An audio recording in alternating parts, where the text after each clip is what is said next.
with the world lead and the dire effort to rescue 12 boys and their coach taking a deadly turn. A former Navy SEAL, a volunteer helping with the rescue efforts, died while making the 5-hour dive out of the caves after delivering oxygen tanks to the team's location. That reality emphasizing just how dangerous this trek would be for these boys, some of whom cannot swim, all of whom have been physically weakened by this ordeal. A Thai Navy official telling CNN the boys are not likely to be rescued in the coming hours because of that danger. And this is the oxygen levels in the cramped, pitch-black cave are dropping. CNN's Matt Rivers has been following this story on the ground for us in Thailand. CNN's Tom Foreman is in the virtual studio. Matt, I want to begin with you. So do we know at this point if any of the parents have been able to have contact with their children? Well, that has been a priority, Erica, right from the beginning, trying to get actual telephone lines, communication lines into the cave to reach the boys so they can talk. That has not been successful as of yet. And so what we know happened in lieu of that, parents actually wrote letters. They were delivered to their kids inside that cave as these rescue operations continue here in northern Thailand in earnest. Urgent rescue efforts through narrow passages and murky water are now all the more dire as experts warn the oxygen needed to survive inside this cave is running out. Here in the small cavern where 12 boys and their coach are trapped, the air is so precious, half of the rescuers were forced to leave to conserve it. This as attempts to keep the group alive turned deadly.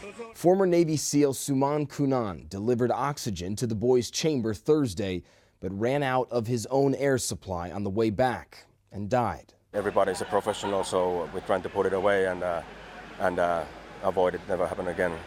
The expert diver's death a grim reminder of the challenges ahead. Rescuers say the boys, as young as 11, may have to dive through the same perilous passageways to escape. The plan is unsettling for the families waiting above ground. He has never died, this man says of his loved one, but he can swim a little. The next 48 hours are critical. Monsoons are due to deluge the area starting Sunday, flooding the cave exits that teams have been draining for days. Still, sources tell CNN they are unlikely to move the group for at least 24 hours. Evacuating them now is too treacherous, and they don't have the right size wetsuits to keep their small bodies warm on the journey out. Local children are rallying around the trapped soccer team, posting notes of love and encouragement. Don't give up, one poster reads. Likewise, the local community is throwing all its resources, support, and prayers behind the hundreds of responders gathered here. They're relying on them to bring their children out alive and soon. And so in addition to the option of rescuing them by having the children swim out, the other big effort that's been going on here is trying to find what rescuers are calling natural chimneys, basically holes that would go down into the cave from above on top of the mountain behind me there. They surveyed about 100 holes during the day yesterday. Only a little more than a dozen, maybe a dozen and a half, 18 or so holes looked even promising. And within those, not a ton of promise there. So that effort is going to continue today, Erica. All right, Matt, appreciate it. CNN's